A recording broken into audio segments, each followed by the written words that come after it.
J'écris de chez les moches, pour les moches, les vieilles, les camionneuses, les frigides, les mal baisées, les imbaisables, les hystériques, les tarés, toutes les exclues du grand marché à la bonne meuf. Et je commence par là, pour que les choses soient claires. Je ne m'excuse de rien, je ne viens peindre. Je n'échangerai ma place contre aucune autre, parce qu'être Virginie Despentes me semble être une affaire plus intéressante à mener que n'importe quelle autre affaire.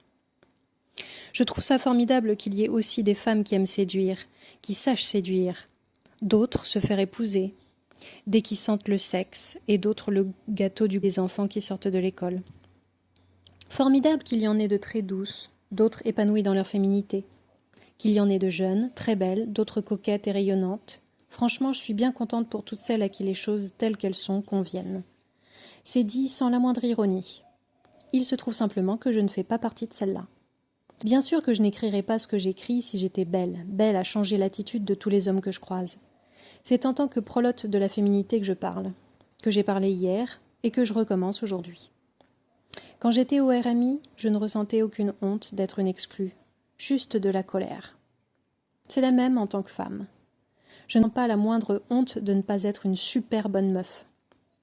En revanche, je suis verte de rage qu'en tant que fille qui intéresse peu les hommes, on cherche sans cesse à me faire savoir que je ne devrais même pas être là. On a toujours existé.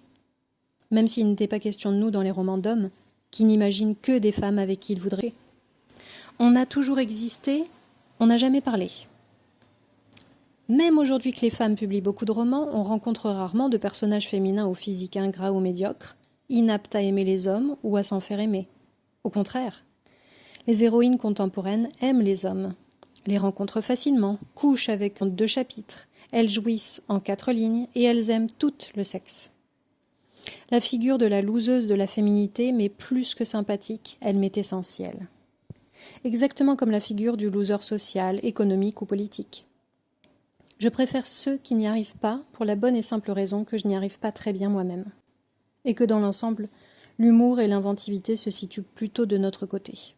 Quand on n'a pas ce qu'il faut pour se la péter, on est souvent plus créatif. Je suis plutôt King Kong que Kate Moss comme fille. Je suis ce genre de femme qu'on n'épouse pas, avec qui on ne fait pas d'enfants.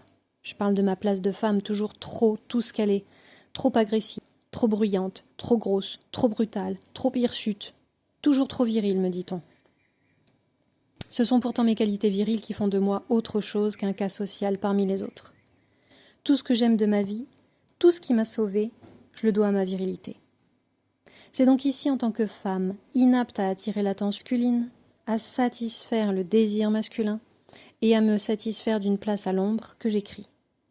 C'est d'ici que j'écris en tant que femme non séduisante mais ambitieuse, attirée par l'argent que je gagne moi-même, attirée par le pouvoir de faire et de refuser, attirée par la ville plutôt que par l'intérieur, toujours excitée par les expériences et incapable de me satisfaire du récit qu'on m'en fera.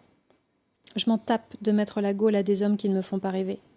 Il ne m'est jamais paru flagrant que les filles séduisantes s'éclataient tant que ça. Je me suis toujours sentie moche. Je m'en accommode d'autant mieux que ça m'a sauvée d'une vie de merde à me coltiner des mecs gentils qui ne m'auraient jamais emmené plus loin que la ligne bleue des Vosges. Je suis contente de moi, comme ça, plus désirante que désirable.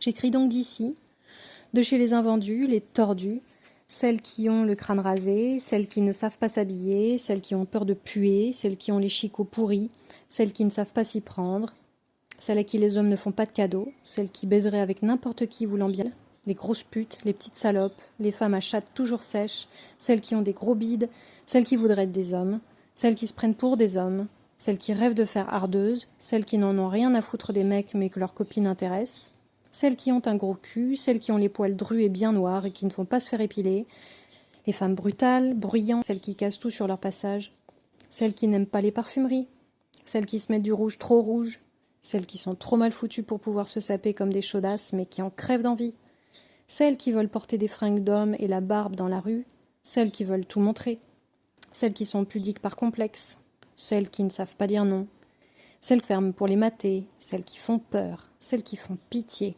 celles qui ne font pas envie, celles qui ont la peau flasque, des rides plein la face, celles qui rêvent de se faire lifter, liposucer, péter le nez pour le refaire, mais qui n'ont pas l'argent pour le faire, celles qui ne ressemblent plus à rien, celles qui ne comptent que sur elles-mêmes pour se protéger, celles qui ne savent être rassurantes, celles qui s'en foutent de leurs enfants, celles qui aiment boire jusqu'à se vautrer par terre dans les bars, celles qui ne savent pas se tenir, aussi bien et dans la foulée que pour les hommes qui n'ont pas envie d'être protecteurs, ceux qui voudraient l'être mais ne savent pas s'y prendre, ceux qui ne savent pas se battre, ceux qui chialent volontiers, ceux qui ne sont pas ambitieux ni compétitifs, ni bien membrés, ni agressifs, ceux qui sont craintifs, timides, vulnérables, ceux qui préféreraient s'occuper de la maison plutôt que d'aller travailler, ceux qui sont délicats, chauves, trop pauvres pour plaire, ceux qui ont envie de se faire mettre, ceux qui ne veulent pas qu'on compte sur eux, ceux qui ont peur tout seuls le soir.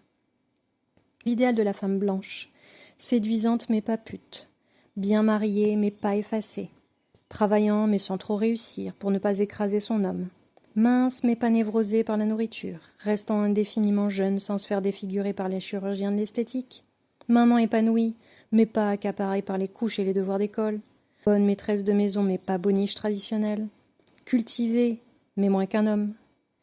Cette femme blanche heureuse qu'on nous brandit tout le temps sous le nez, celle à laquelle on devrait faire l'effort de ressembler, à part qu'elle a l'air de beaucoup s'emmerder pour pas grand-chose. De toute façon, je l'ai jamais croisée nulle part. Je crois bien qu'elle n'existe pas.